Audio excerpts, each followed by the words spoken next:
साथियों नमस्कार। स्वागत है आप सभी का कोटा ऑनलाइन क्लासेस के यूट्यूब चैनल पर। और साथियों एक बात मैं आपको बता दूं कि ये जो नोट्स मैं आप लोगों को यहाँ पर प्रोवाइड करवा रहा हूँ ये वेरी वेरी इंपॉर्टेंट नोट्स है साथियों। और इन नोट्स से आप अपनी लाइफ बना सकते हो। साथियों अगर आपने पहली बार विजिट किया है तो प्लीज़ चैनल को सब्सक्राइब कीजिए, लाइक कीजिए, शेयर कीजिए साथियों। और बेल आइकन को जरूर प्रेस करके रखें साथियों, ताकि आपको हर नोटिफिकेशन आपको मिले। और ये जो नोट्स हैं आप, मुझे आशा है आप अपनी नोटबुक में बनाते जाओगे साथियों। यहाँ पर जो मैं आपको करवा रहा हूँ एक एक चीज आपके काम की होगी, इसमें कोई बकवास वाली बात नहीं होगी साथियों। और हमेशा याद रखना, जीवन में सक्सेस वही होता है जो कंटिन्यू बना रहता है और कंटिन्यू मेहनत करता है साथियों।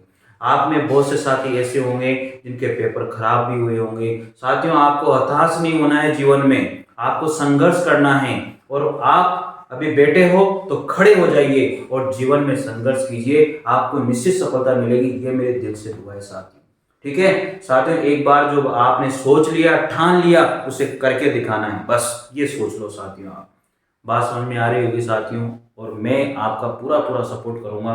आप जैसा मुझे बोलोगे सर ये भी प्रोवाइड करवा दीजिए, सर ये भी बता दीजिए, मैं आपको हर पॉइंट हर बात में बताने के लिए तैयार हूं। आप जैसा बोलोगे वैसा वीडियो में बनाने के लिए तैयार हूं साथियों। लेकिन एक बात बता दूं साथियों, मेरे पास कोई इतना बड़ा कोई तामझाम नहीं है, कोई इतना बड़ा टीवी पैनल नहीं है, उससे कुछ नहीं होता है। आप लोगों को जो स्टडी मटेरियल है साथियों वो कितना अच्छा प्रोवाइड हो रहा है। जो आप लोगों के लिए जो चीज मैं यहाँ पर बता रहा हूँ साथियों, ये कितनी अच्छी आप लोगों को मिल रही है, कितने अच्छे नोट्स आप लोगों को मिल रहे हैं, ये सबसे ज्यादा अहमियत रखते हैं साथियों। तो साथियों हम लोग पढ़ते हैं सेकंड सभ्यता, हमारे राजस्थान की सभ्यता में सेकंड नंबर की है आहार सभ्यता की हम लोग बात करते हैं यहाँ पर साथियों। कौन सी सभ्यता है? आहार सभ्यता की बात कर रहे हैं। जो आहार सभ्यता ये उदयपुर में है। कहां पर है साथियों ये आहार सभ्यता? उदयपुर के अंदर ये आहार सभ्यता है। और ये इसका जो समय रहा है, आहार सभ्यता का जो समय रहा है वो 2000 बीसी से 1200 बीसी तक, बीसी मतलब ईसवी पूर्व, ठीक है, इसको कहा जाता है। इसके बाद में इसके जो खोज करता थे, किसके? आहार सभ्यता के जो खोज करता थे साथियों, उसके अक्षय कीर्ति व्यास ने 1953 में इसकी खोज करी थी साथियों। अक्षय कीर्ति व्यास के द्वारा 1953 में आहार सभ्यता की खोज की गई, जो उदयपुर में पड़ती है। ये बात आपको अच्छे से समझ में आ गई, इसमें कोई दिक्कत नहीं होनी चाहिए। आप मुझे बता देना सर ये चीज समझ में नहीं है, मैं दोबारा समझा दूंगा। उत्खनन करता है आरसी अग्रवाल। कौन सा? आरसी अग्रवाल ने 1954 में उत्खनन का कार्य किया।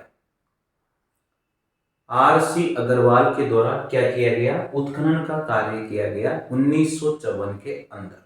देखो अक्षय कीर्ति व्यास तो खोज की और उत्खनन किया किसने? आरसी अग्रवाल के द्वारा। आहार जो संस्कृति है साथियों वो ग्रामीण संस्कृति है। कौन सी संस्कृति है? ग्रामीण संस्कृति है साथियों, याद रहेगा आपको अच्छे से। आगे बढ़ते हैं। 1961 से और 62 के बीच में वीएन मिश्र और एचडी सांकलिया यानी कि हसमुख धीरज लाल सांकलिया, एचडी सांकलिया हसमुख धीरज लाल सांकलिया के द्वारा 1961 और 1962 में इन्होंने भी प्रमुख कार्य किया, अर्थात आहार संस्कृति को खोजा और उत्खनन का कार्य करवाया। तो साथियों क्वेश्चन कैसे बनता है? जो आहार सभ्यता है वहां पर किन किन लोगों का योगदान रहा, ये क्वेश्चन बनता है साथियों। तो ऐसे क्वेश्चन का आंसर देने के लिए हमें पता होना चाहिए अक्षय कीर्ति व्यास भी इसमें थे और आरसी अग्रवाल भी इसमें थे, वीएन मिश्र भी थे, एचडी सांकलिया भी थे। ये सारे लोग आहार सभ्यता में रहे हैं, जिन्होंने किसी ने खोज करी है, किसी ने उत्खनन कार्य किया है और किसी ने इसको बताया है कि ये ऐसी ऐसी सभ्यता रही है। तो ये सारे लोग इससे संबंधित है। लेकिन आपको याद रखना है आहार सभ्यता की खोज अक्षय कीर्ति व्यास ने, उत्खनन काम आरसी अग्रवाल के द्वारा 1953 में, ठीक है। आहार संस्कृति कैसी संस्कृति है? ग्रामीण संस्कृति है। 1961-62 में जो है वीएन मिश्र और एचडी सांकलिया के द्वारा उत्खनन का कार्य किया गया। जो नदी रही है आहार सभ्यता, जो आहार संस्कृति है वो किस नदी के किनारे फली फूली? तो आहाड़ नदी के किनारे हो रही है। कौन सी नदी साथियों? आहाड़ नदी के किनारे हो रही है, बात समझ में आ रही होगी। आगे जो मुख्य नदी है वो है बनास नदी। कौन सी नदी आती है? बनास नदी आती है, ये मुख्य नदी पड़ती है साथियों वहां पर। अतः इसको हम लोग जो है बनास संस्कृति के नाम से भी जानते हैं। कौन सी संस्कृति के नाम से? बनास संस्कृति के नाम से भी साथियों हम लोग इसको बोलते हैं। ये भी आपको याद रखना है, जो आहार सभ्यता है वो किस संस्कृति के अंतर्गत आती है? तो बनास संस्कृति के अंतर्गत ये सभ्यता आती है। आहार सभ्यता किस नदी के किनारे फली फूली साथियों? आयड़ नदी के किनारे फली फूली है। इसका जो खोज करता है वो कौन है? अक्षय कीर्ति व्यास है। इसके उत्खनन करता है वो आर.सी. अग्रवाल है। 61-62 में किसने उत्खनन का कार्य करवाया? वी.एन. मिश्र और एच.डी. सांकलिया, जिसको हंसमुख धीरज लाल सांकलिया हम लोग कहते हैं। 1954 में आर.सी. अग्रवाल और 61-62 में इन दोनों ने काम किया। ये बात आपको अच्छे से क्लियर हो गई। आगे बढ़ते हैं। जो आहार संस्कृति है साथियों, इसमें मुख्यतः 4 जिले आते हैं। आहार संस्कृति के अंदर मुख्य रूप से 4 जिलों का सबसे बड़ा रोल होता है। तो कौन कौन से जिले हैं? राजसमंद, उदयपुर, भीलवाड़ा और चित्तौड़गढ़। कौन कौन से जिले हैं साथियों इसमें? राजसमंद, उदयपुर, भीलवाड़ा और चित्तौड़गढ़। देखो राजसमंद यहाँ पड़ता है राजस्थान में, इसके बाद में भीलवाड़ा यहाँ पड़ता है, उदयपुर यहाँ पड़ता है और चित्तौड़गढ़ यहाँ पड़ता है। तो इस तरह से ये जो नीचे वाली बेल्ट है, जो मेवाड़ साइड की बेल्ट है साथियों, वो आयड़ सभ्यता या यहाँ पर आहार सभ्यता के नाम से या बनास संस्कृति के नाम से जानी जाती है, जो यहाँ पर इन 4 डिस्ट्रिक्ट में फली फूली है साथियों। तो राजसमंद में कहां पर? खमनोर और गिलुंड ये आते हैं आहार सभ्यता में या आहार संस्कृति के अंदर या बनास संस्कृति के अंदर साथियों। ठीक है, याद रखना। खमनोर और गिलुंड किस संस्कृति के अंदर आएंगे? बनास संस्कृति के अंदर आएंगे। क्वेश्चन पूछे जाते हैं, खमनोर कौन सी संस्कृति में पड़ता है? बनास संस्कृति में पड़ता है। गिलुंड जो राजसमंद में कौन संस्कृति में, किस सभ्यता में? बनास संस्कृति, बनास सभ्यता में ये पड़ता है। उदयपुर के अंदर आहार, बालाथल और वल्लभ नगर, ये तीनों जो स्थान है, तीनों इसकी तहसील है, ये कौन सी संस्कृति में आएगी? बनास संस्कृति के अंतर्गत आती है या आहार संस्कृति के अंतर्गत आती है। आगे भीलवाड़ा है, बागोर, बिगोद और ओजियाना, ये तीनों के तीनों स्थान भीलवाड़ा में पड़ते हैं। कौन सी संस्कृति के अंदर? आहार संस्कृति के या आहार सभ्यता या बनास संस्कृति के अंदर इनको लिया जाता है। चित्तौड़ के अंदर भैंसोड़गढ़, भैंसोड़गढ़ का एक किला भी है, राजस्थान का वेलोर के नाम से इसको जाना जाता है साथियों। ठीक है, आपको याद रहेगा। आगे बात करेंगे, इस संस्कृति के लोग ग्रामीण थे। मैंने पहले बता दिया आपको, जो आहार सभ्यता के लोग हैं वो ग्रामीण संस्कृति के लोग हैं। साथ आप याद रखना इस बात को, जो ग्रामीण संस्कृति है और शहरी संस्कृति दोनों में बहुत डिफरेंस है, बहुत अंतर है। यहाँ के लोग जो है वो कृषि और पशुपालन किया करते थे। यहाँ के लोग खेती भी करते थे और पशुओं का पालन भी यहाँ के लोग किया करते थे। कौन सी संस्कृति थी? आहार सभ्यता के लोग, आहार संस्कृति के लोग साथियों। ये यहाँ पर फसलें कौन कौन सी है? गेहूं, चना, जौ, सरसों, राई, बाजरा और चावल, ये यहाँ की फसलें हैं। यहाँ पर पशु का पालन पोषण करते थे। कौन कौन से पशु हैं? भैंस, भेड़, कुत्ता, बकरी। भैंस, भेड़, ब से याद हो जाएगा, उधर भी ब ही है, तो भैंस, भेड़, बकरी और कुत्ता। तो कुत्ता जो है यहाँ पर सर्वाधिक प्रिय पशु माना जाता है। कुत्ते को जो है आहार संस्कृति के लोग, आहार सभ्यता के लोग क्या मानते हैं? कुत्ते को सर्वाधिक प्रिय पशु मानते थे। आगे बढ़ते हैं।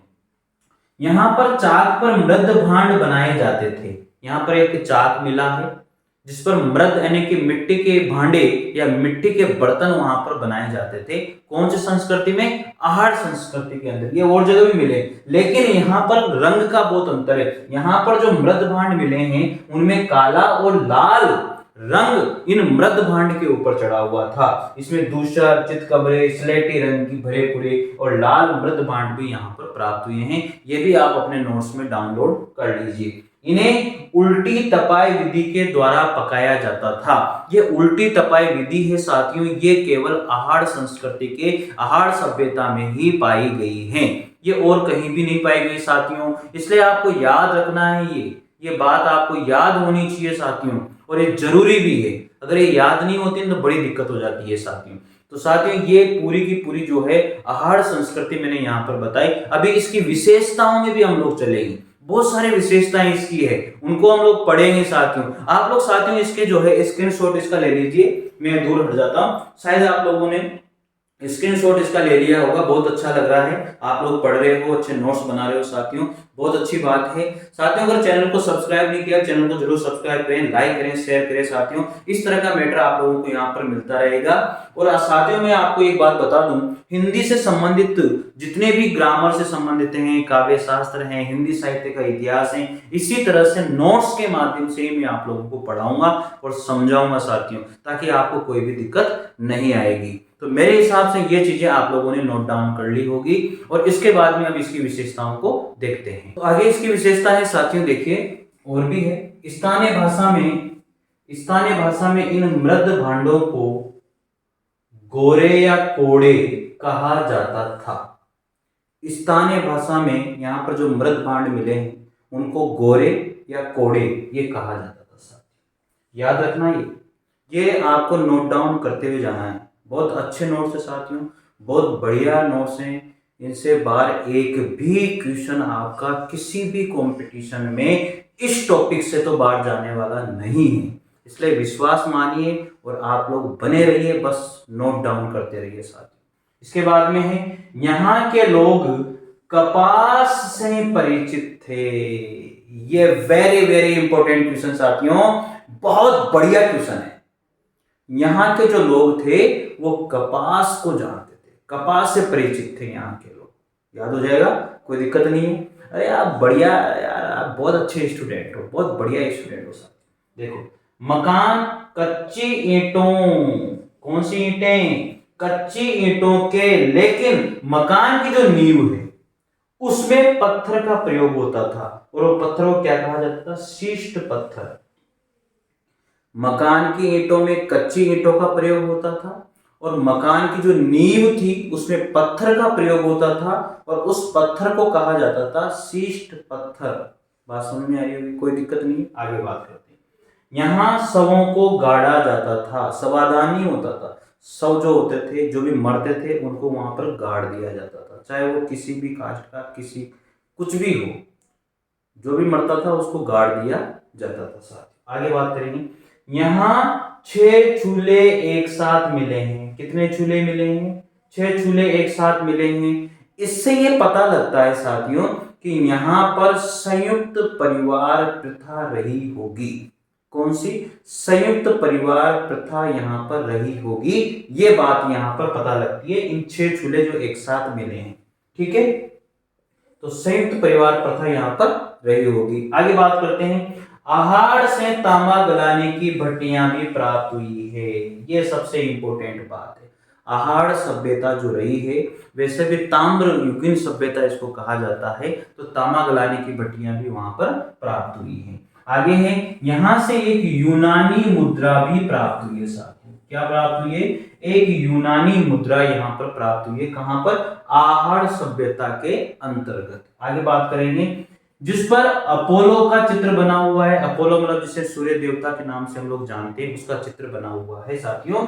और यहाँ पर एक बैल की जो है मरण मूर्ति मिली है। क्या मिली है, मरण मूर्ति मिली है। उसको हम लोग कहते हैं मृण मूर्ति, जिसको हम कहते हैं, और उसका नाम दिया है बनासियन बुल। क्या नाम दिया है, बनासियन बुल, क्योंकि आहार सभ्यता बनास संस्कृति या बनास सभ्यता के नाम से भी जानी जाती है। तो क्या नाम दे दिया, बनासियन बुल। क्या नाम दिया इसको, बनासियन बुल, यानी कि जो मरण मूर्ति है, बैल की मूर्ति है, उसको नाम ये दिया गया। याद रह जाएगा, कोई दिक्कत इसमें नहीं होनी चाहिए मेरे हिसाब से। आगे बात करें, आहाड़ को आघाटपुर, क्या कहते हैं, आघाटपुर कहा जाता है। किसको, आहाड़ को। आगे फिर बात करते हैं। और आघाटपुर कहा गया था 10वीं 11वीं सदी में स्थानीय भाषा के अंतर्गत। आघाटपुर स्थानीय भाषा में 10वीं 11वीं सदी के अंदर जो आहाड़ है उसको क्या कहा गया, आघाटपुर। क्वेश्चन पूछा जाता है, आघाटपुर किसे कहते हैं, आहाड़ को कहते हैं। आहाड़ को इनमें से क्या कहते हैं, आघाटपुर कहते हैं। याद हो जाएगा। धूलकोट और ताम्रवती नगरी के नाम से आहाड़ को धूलकोट भी कहा जाता है। आहाड़ सभ्यता या आहाड़ को ताम्रवती नगरी के नाम से भी जाना जाता है साथियों। हो जाएगा याद, कोई दिक्कत नहीं है ना, बहुत आसानी से हो जाएगा। छपाई के लिए यहाँ पर ठप्पे का प्रयोग किया जाता था, तो यहाँ ठप्पे भी प्राप्त हुए हैं। आगे, रंगाई छपाई का ज्ञान भी इन लोगों को था। जब ठप्पे प्राप्त हुए इसका मतलब रंगाई छपाई का ज्ञान भी वहां के लोगों को रहा होगा। ठीक है, बात याद हो जाएगी, कोई परेशानी इसमें नहीं होनी चाहिए आपको। आगे है, यहाँ पर मनके भी प्राप्त हुए हैं और कान के आभूषण भी प्राप्त हुए हैं जो मिट्टी के बने हुए थे, और 27 प्रकार के आभूषण यहाँ पर मिले हैं। कितने प्रकार के? 27 प्रकार के आभूषण यहाँ पर मिले हैं जो मिट्टी के बने हुए थे साथियों, कान के आभूषण हैं। तो ये सारी बातें आप लोगों को नोट डाउन करनी है साथियों। मैं अलग हट जाता हूँ, आप स्क्रीनशॉट एक बार इसका ले लीजिए, बहुत बढ़िया से अच्छे से स्क्रीनशॉट लेके आप नोट डाउन कीजिए, और साथ के साथ भी साथियों आप लोग पढ़िए, अच्छे से नोट करते हुए जाइए, बहुत अच्छे नोट्स हैं। ठीक है साथियों, तो ये विशेषताएं, कुछ और विशेषताएं भी इसकी और बाकी है, उन विशेषताओं को भी हम लोग देखते हैं।